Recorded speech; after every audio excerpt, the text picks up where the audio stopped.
Sebelum menonton, jangan lupa like, subscribe, dan tekan tombol lonceng. Selamat menyaksikan. Halo sahabat Eljan, jumpa lagi bersama saya Mawar Salem, dan juga di sini telah hadir bersama kita para partner panelis kita, ada Bapak Doni Dikezer dan juga ada Bapak Roni Francis. Dan kita kali ini dalam program L-Talk Empower Life Through Communication, dan hari ini kita akan membahas dengan topik perhentian kedamaian. Wow, berat sekali. Agak-agak ini ya. Di dalam siklus kehidupan mereka selalu mengejar apa yang menjadi impiannya. Akan tetapi, ketika mendapatkan sesuatu yang mereka kejar, baik secara materi maupun non-materi, akan menjadikan mereka mendapatkan kedamaian. Suatu pertanyaan yang sering dipikirkan adalah sampai kapankah mereka akan berhenti mengejar itu semua? Dalam kehidupannya, apakah sudah mendapatkan kedamaian atau malah bertambah tekanan untuk mencapai sesuatu yang lebih lagi? Perhentian kedamaian nih Pak. Agak-agak halte dong ya, gitu halte bus ya. Iya. Perhentian. Berarti stop ke berapa ini? Ya? Manusia itu kan sejatinya adalah pemburu ya, atau hunter. Ya, hunter. Selalu udah dapat satu, diburu lagi yang lain, dapat satu, diburu lagi yang lain. Gimana nih pendapatnya menurut Pak Roni? Mawar merasa sebagai hunter nggak? Ya.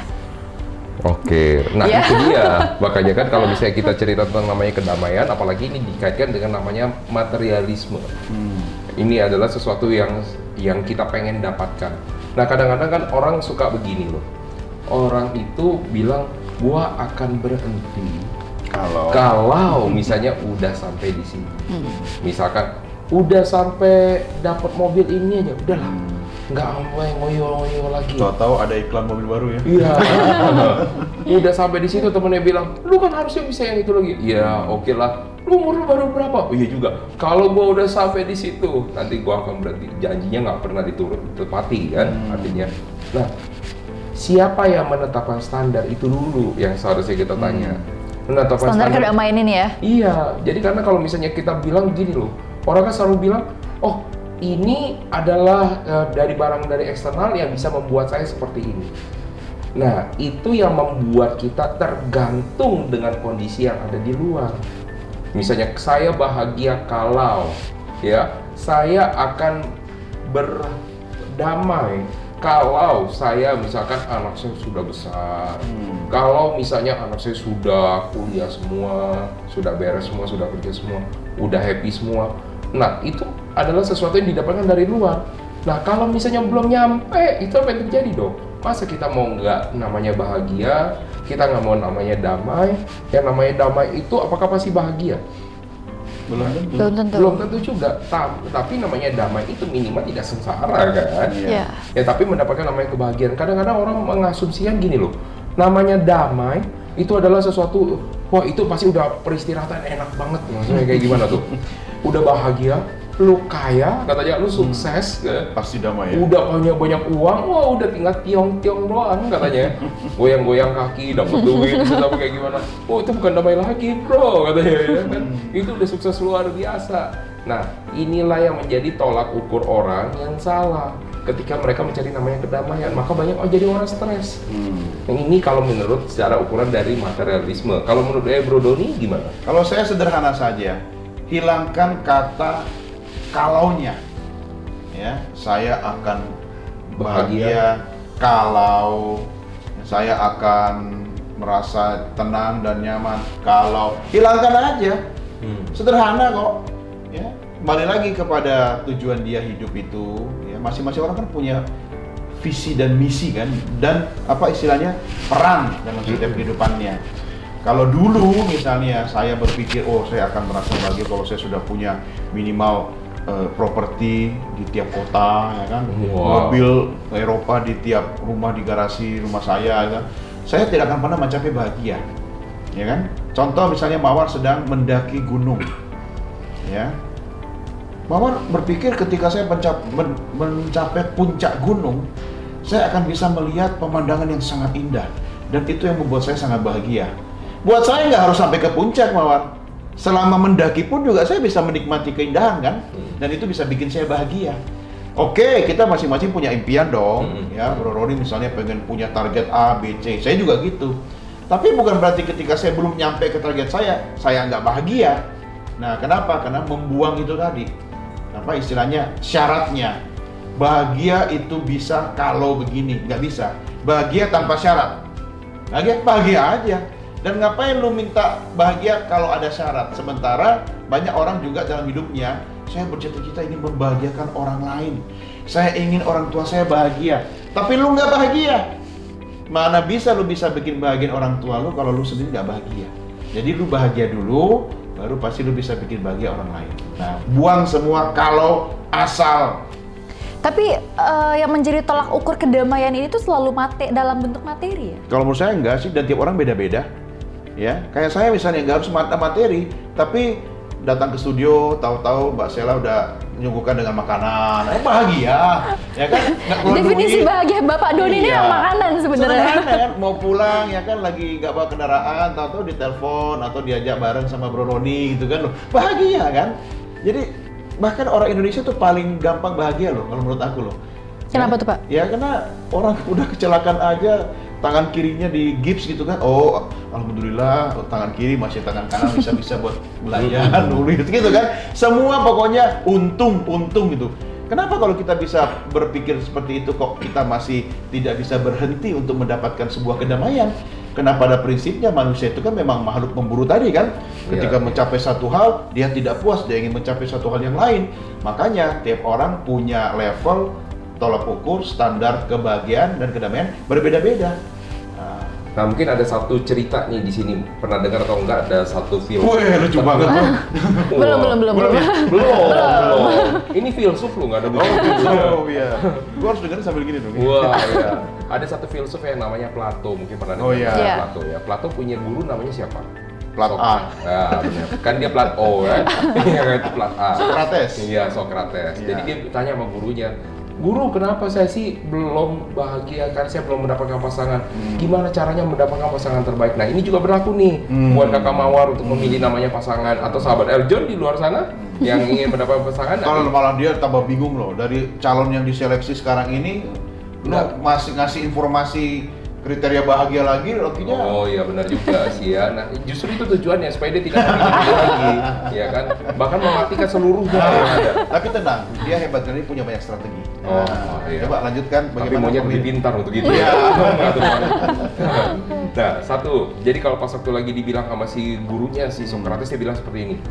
Kamu kalau bisa mau mencari pasangan yang paling sempurna, saya tidak bisa kasih tahu kamu karena dia juga tidak mempunyai pasangan. Nah, jadi gimana caranya? Loh, lihat di sana ada sebuah kebun katanya. Kamu pergi dari kebunnya dari sini masuk sampai ke ujung kebun itu, tapi kamu cuma boleh ngambil satu tangkai bunga katanya yang menurut kamu paling bagus.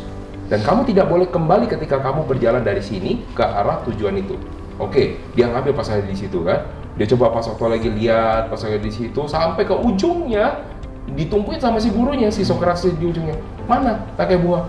Terus dia bilang sama gurunya, "Saya nggak bisa ngambil satu pun tangkai. Dari tadi kamu nggak ngambil satu tangkai pun." Sebenarnya sudah, guru, saya udah ngambil beberapa, tapi akhirnya saya tinggal karena saya pikir ada lagi yang lebih bagus, gitu loh. Nah, jadi apa moral story dari cerita di sini? Kadang-kadang kita selalu merasa apa? Kita ketemu satu bunga, ya kita ngeliat, wah ini bagus, tapi kita berpikir lagi, perjalanan masih ada di depan. Iya. Bakal ada lagi yang lebih bagus nih. Nah, kita tinggalin, kita ngejar lagi yang di depan. Padahal yang di sini pun juga udah bagus gitu loh. Bisa jadi pas waktu kita udah sampai ke depan, ya yang tadi lebih bagus daripada yang sebelumnya. Tapi udah bisa balik. Nggak bisa balik lagi, kata Socrates Udah lagi. lewat. Nah, jadi dia udah tinggalin lagi karena nyesal. Mungkin di depan lagi, lebih ada lagi. Jadi itu yang ibaratnya kita bilang ada halusinasinya buat waktu lagi ke depan. Jadi suatu goal yang merupakan halusinasi yang kemungkinan jawabannya ada di paling belakang. Sama ketika kita namanya mencari pasangan. Mencari pasangan kita tidak bisa mencari pasangan pasti paling sempurna, paling tepat untuk kita. Iya, betul. Tapi bagaimana kita menempatkan itu? Iya, ya dan kan? saling menyempurnakan sih sebenarnya. Iya. Karena kesempurnaan itu kan melengkapi kekurangan. Wih, luar biasa. Kata-kata Ini bijak sekalian sekali ya. curhat ya. Karena di buku nikah Mawar, ya, setelah saya periksa-periksa, ternyata nggak ada masa berlakunya. Tidak ada kadaluarsanya dan tidak masa berlakunya.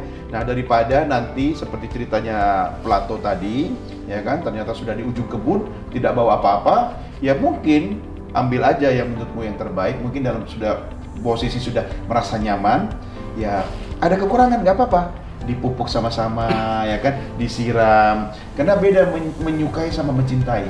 Wow, ini Apa dalam tuh? Suka ya. lihat bunga di kebun, iya. Tapi kalau cinta, lu jangan cuma lihat dong, siram, Betul. ya kasih pupuk, ya kan. Kalau kepanasan dipayungi, misalnya gitu, ya kan. Makanya ketika orang ditawarkan untuk memelihara anjing atau kucing, kan bahasanya bukan mau beli anjing atau kucing, mengadopsi, karena itu sama dengan tanggung jawab. Iya.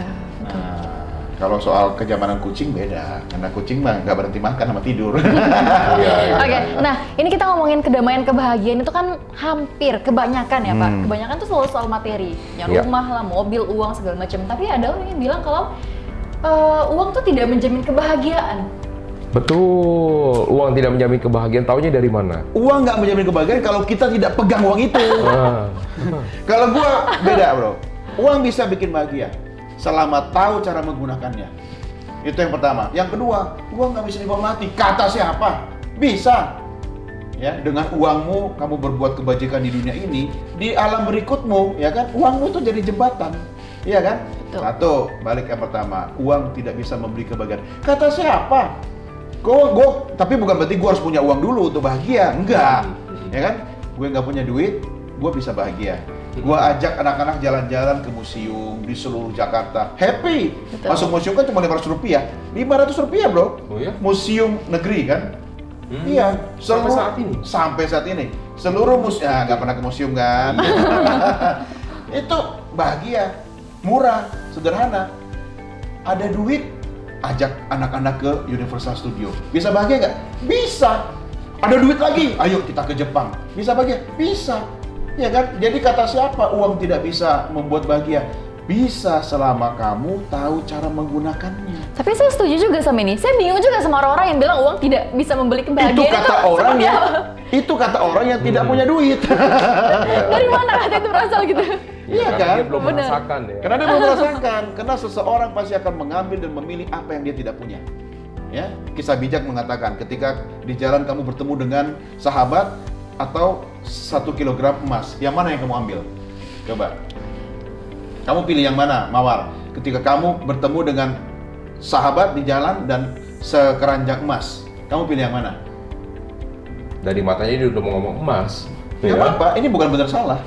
Apa? Berat sih ya. Mungkin kalau Ya, tapi pilihannya kamu antara harus pilih. Oke. 1 tahun kemudian. Emas aja, saya mau Emas pilih ya, emas. oke. Ya nggak apa-apa, berarti kamu belum punya emas.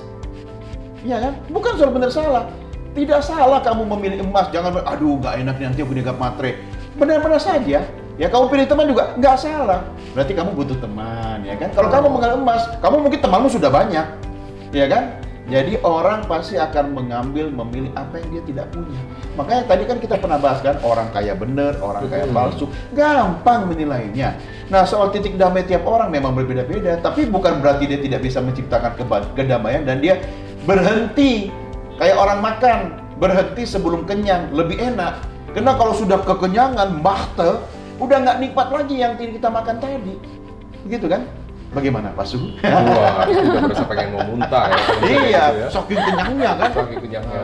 Tapi tahu nggak caranya gimana supaya kekenyangan itu bisa cepat hilang? Oh, gimana? Oh, itu ada caranya. Walaupun Gimana itu tuh, Pak? dibilang orang bilang, oh ini pakai cara mitos ya. Oh, aku harus belajar ini Pakai soalnya. pakai sendok, diurut nanti. Oh, ya? Nanti kita ada workshop yang bener. khusus nantikan ya. sama Beneran, dia. Pak? Beneran. Sendok apa? Sendok besi. Sendok besi. Diurut di perut gitu. Oh, urutnya ke bawah. Dari ulu hati. Nanti diurut. Oh, aku coba nanti malam. Targetnya kayak gitu ya. Entah kayak gimana itu tapi bisa berhasil. It works. Kayak misalnya contoh bagaimana caranya untuk menahan buang air Iya, ketika batu. berada di tol. Pakai Pegang batu. Benar. Iya. Memindahkan Karena apa? konsentrasinya berpindah ke situ kan? Iya, tapi kan Iya. orang zaman dulu, oh itu ada jadi batu. Jadi batu. Oh, iya, kan? iya, Sebenarnya nggak juga. Jadi kan ini Iya. ya bagaimana cara kita memindahkan namanya fokus, bagaimana Fokus, kita iya. melatih pikirannya kita. Sewaktu Betul. lagi kita lagi memprogram pikiran kita turun. Iya. Ya, sebenarnya nggak turun dia Iya. tetap bekerja kok seperti biasa. Betul. Makanya tadi aku bilang ya kan, uang bisa bikin bahagia. Ya tergantung cara kita menggunakannya. Lah, bahagia juga kriterianya kan tiap orang beda-beda. Ya Betul. kapan kamu berhenti? Kapan kamu merasa damai? Sekarang bisa. Ya kan? Caranya apa? Berhentilah membanding-bandingkan. Karena kalau dibanding-banding kan nggak akan ada habisnya. Benar. Iya kan? Nah, coba gue bandingin, gue sama Roni, pasti gedean gue kan? Nah, makannya kan gue lebih banyak dong kan? Nah, tapi mungkin lebih lincah dia gitu kan? Ya kan? Kalau balapan sama dia kan, gue kalah. Dia kan monyet kan? Dia lompat-lompat. Siomo. Ini kayak dendam pribadi ini saya dengar-dengar. Iya, kan? Tapi ketika kita kemudian bersyukur bahwa pasti Tuhan itu memberikan kita sesuai dengan yang kita butuhkan. Itu yang pertama. Terus yang kedua, tidak ada yang paling sempurna. Ya, justru tugas kita itu saling melengkapi, saling menyempurnakan. Nah, bahagia itu bisa muncul dari penerimaan. Jangan denial dulu, ya kan? Nggak bisa, pokoknya gua harus tirus dulu, ya kan? Pokoknya nanti harus botox atau apalah gitu kan? Susah. Ya, penerimaan dulu, nanti pasti level bahagianya akan semakin tinggi. Karena kan menurut teori kan, orang yang banyak gaya beban kan? Iya. Kurangi gaya biar beban tidak terlalu banyak. Itu. Orang banyak gaya adalah orang yang kebanyakan beban. Banyak beban. Itu teori hukum fisika. Oh iya benar. Ya, Tapi tadi sama kayak makan terlalu banyak itu akan kekenyangan. Ada yang bisa sampai muntah gitu. Sama dong kayak halnya mengejar kebahagiaan yang tidak ada habis-habisnya. Itu ada kemungkinan muntahnya juga nggak? Muntahnya juga nggak? Bingung juga ya muntahnya kalau mungkin bukan muntah, muak jadi kayaknya. Iya, bisa jadi itu yang dibilang orang muak ya. Muak ya. Nah, jadi gini, kalau misalnya kita melihat namanya kedamaian itu sebenarnya bisa dicari kemana-mana atau di mana sih? Atau memang ada satu tempat yang kita harus cari sampai ke sana biar kita mendapatkan kedamaian. Di hati. Di hati. Jadi sebenarnya ada di mana? Ada di dalam diri ada kita di dalam sendiri. ya. Sebentar, kalau hati sebelah mana? Hati sebelah bawah. Kanan bawah ya? Kanan bawah. Kalau ini jantung ya? Jantung. Ya. Kok kita belajar biologi Iya, ya? kenapa ya? Jadi kalau misalnya orang bilang, oke ini mau berhenti namanya kedamaian. Nah, namanya kalau berhenti namanya kedamaian nih, sahabat Eljon, Anda pertama kali yang saya tanya adalah sudah damai belum? Kalau di dalam hidup Anda ada masih terpengaruh, aduh masih stres kerjaan. Berarti stres harus ini hidup. bro, kalau mau damai berarti harus naik mobil nggak bawa SIM dong. Nanti ketemu polisi damai aja Pak. Iya, benar juga ya. Baunya duit dong kalau itu Pak. Iya, kenapa kita ngomong kedamaian padahal di depan kita kan mawar ya, kemauan. Baru saya mau nanya, Pak, Bapak udah damai belum? Iya. Jalan damai ada tuh di Mogot. Iya. Nah, jadi kalau bisa balik lagi kayak misalnya tadi ya, jadi kalau misalnya namanya damai itu ada di dalam diri kita sendiri. Damai itu tidak sesuatu yang karena kita mendapatkan sesuatu, karena sudah ada pada dasarnya. Betul. Kitalah yang membuat diri kita menjadi tidak damai. Ya. Kenapa orang itu bisa menjadi stres? Kenapa orang itu? Karena dia terlalu fokus terhadap masa depan. Iya, dia fokus pada apa yang tidak dia miliki. Nah, sampai melupakan apa yang sudah ada pada dirinya. Ini yang disebut dengan si Eckhart Tolle. Dia bilang seperti ini, orang itu cuma yang membuat dia tidak damai dua hal, hidup di masa depan atau hidup di masa lalu. Karena kalau orang hidup di masa depan, orang akan hidup dengan penuh kekhawatiran, stres nanti bulan depan dapat gaji seberapa, bulan depan dapat penghasilan gimana apa, kalau begini, nanti gimana kalau begitu, banyak lagi. Ya. Wah, tahun depan kan udah tahun politik terus gimana gua? Akhirnya mukanya menggerut terus ya. Iya, pusing dia. Diajak nonton komedi juga pikir gitu. Iya, komedi. Lucunya di mana?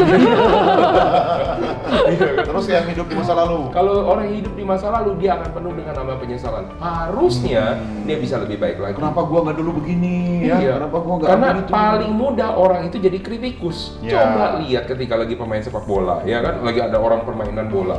Yang paling ngomong, wah itu sih itu harusnya lempar lampu ke situ dong. Ya. Tembak. Padahal dia sendiri main, belum tentu becus dia juga penonton selalu lebih pinter ya. Tapi itu kan buat sio tikus, kan kritikus. Oh iya benar. Kalau ayam berarti kri ayam. Kri ayam. Kalau monyet, kri monyet.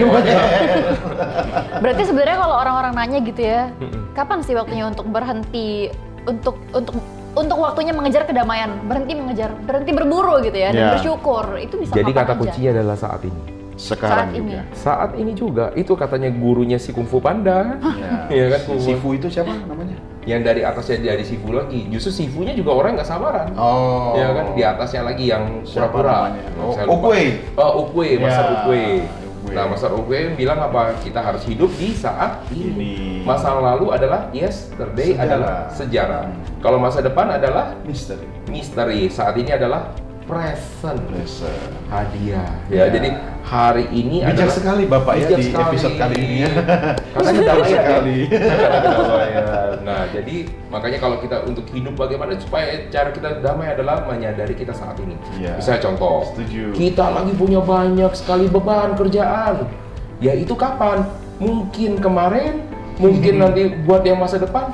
Ya udah saat ini lo lagi nggak ngapa-ngapain kan? Nikmati Ya aja. nikmati dulu aja. Mungkin lagi minum secangkir kopi, Anda minum dulu secangkir kopinya. Betul. Karena kalau minum kopi sambil mikirin besok keselak. Iya. Walaupun utang di mana-mana nih misalnya, nikmati aja kopi. Iya, malah jadi nggak bisa kan, nggak bisa menikmati kopinya kayak gimana. Nah, Tapi itu diomongin gampang bro, tapi mungkin banyak sahabat LJ juga yang pas ngelakuinnya agak susah. Betul. Karena kita kadang juga diiming-imingi dengan sesuatu untuk masa depan. Atau malah ya kita mendengarkan cerita-cerita orang tentang masa lalu. Ya kan, wah dulu nih gue begini dulu, akhirnya kalau gue dulu nggak begini pasti hidup gue beda gitu kan. Nah, yang paling penting benar kata Roni tadi, ya sudah stop, jangan mengukur baju kita pakai ukuran badan orang lain, ya kan?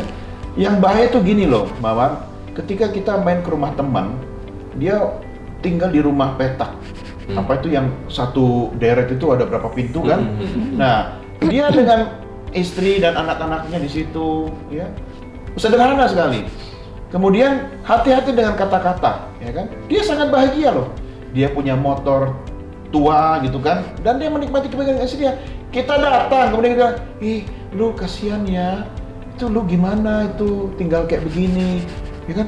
Kita pulang, dia kepikiran, ya kan? Waduh, apa aku tidak layak ya buat apa memberikan penghidupan buat keluargaku gitu kan?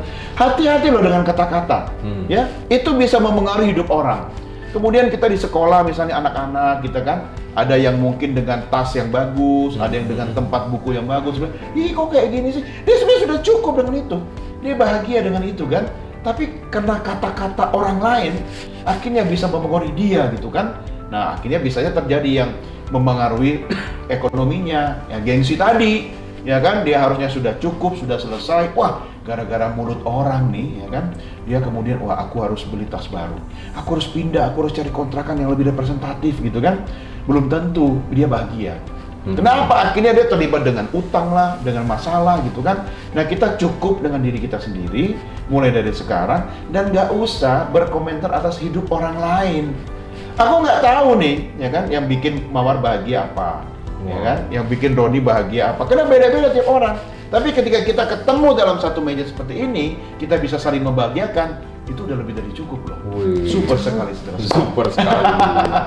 Nah, saya teringat ada satu cerita yang bagus banget nih, kalau saya bilang ya. Ini ada satu Cerita dulu, baru kita bisa tahu itu bagus apa enggak. Ya, sambil mikir cerita.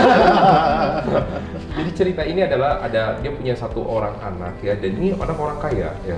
Jadi kalau misalnya tadi kita bilang cerita ini seolah-olah yang dari Kalau tadi ini kita benar. cerita ini adalah orang-orang udah dewasa semua. Padahal dari masih kecil anak-anak tuh suka membanding-bandingkan. Ya kan, misalnya dia bilang Mainan. contoh seperti kayak gini, mainan misalnya lu punya mainan ini, gua punya mainan ini lebih baru lagi. Membandingkan sebenarnya sesuatu yang sebenarnya bukan kemampuan dia tapi kemampuan dari orang tuanya. Gua baru pulang dari sini loh. Iya. Ya, gua pulang dari sini. Nah, itu. Kalau zaman Sesuatu aku yang- kecil bro, paling hebat itu kalau habis liburan sekolah, cerita habis dari Jakarta Wow. ke Ancol, ke Monas, ke Dufan, ketemu sama patung gaban. Oh, Tahu itu nggak dia. ada patung gaban dulu? Enggak. Itu sejarahnya kalau orang bilang segede gaban. Karena saking gedenya itu patung gaban di Dufan itu. Nah, itu juga saya nggak pernah lihat ya. Iya. Maklum kan umur Kan kita dia di- berbeda. Beda. Enggak kan dia di kampung. Nah, lanjut dulu terhadap itu tadi ya, ceritanya tadi. Nah, jadi satu anak yang orang kaya tadi, karena dia tidak pernah puas ngebanding-bandingin sama orang tuanya kan, ini mau sampai kapan kayak begini, ini cukup bijak orang tuanya. Akhirnya dia bawa keluar, dia aja ketemu dengan orang-orang yang nggak punya. Ya kan, pas waktu dia lagi nggak punya, dia lihat dari ikutin kehidupan yang dari mereka. Waktu itu dibawa balik lagi, dia tanya, ternyata kamu orang kaya atau bukan? Ditanya seperti itu. Dia bilang katanya bukan, Daddy. No, kita bukan orang paling kaya. Orang paling kaya adalah mereka. Kenapa orang yang nggak punya? Kenapa? Kita rumah ini, atap kita adalah plafon katanya. Sedangkan mereka bertaburan bintang-bintang. Maksudnya nggak ada tempat ya. Yang kedua, kita ini bahagia ketika kita makan di restoran.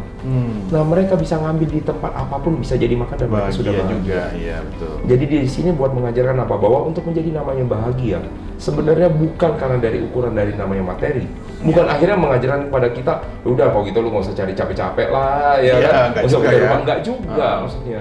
Tapi mengajarkan kita untuk bisa menghargai. Ingat loh, salah satu hukum namanya Law of Attraction adalah bagaimana kita bisa hidup di dalam keyakinan itu sendiri. Benar. Kalau kita nggak bisa hidup dalam keyakinan gitu, cuma afirmasi gue bakal bisa kaya, nggak bakal bisa. Bersyukur. Luar biasa sesi kita hari ini, saudara-saudara.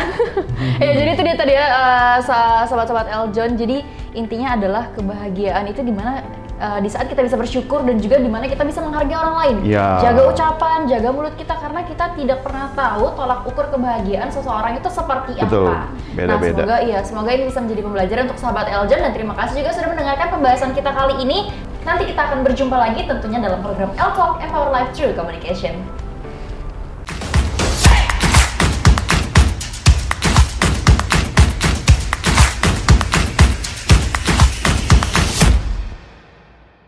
Hai sahabat Eljon yang ada di rumah, perkenalkan saya Desi Rahel Syajian, Putri Bumi Indonesia Udara 2023. Gimana, udah nonton videonya belum? Jangan lupa di like, share, dan subscribe video ini ya. Sampai ketemu!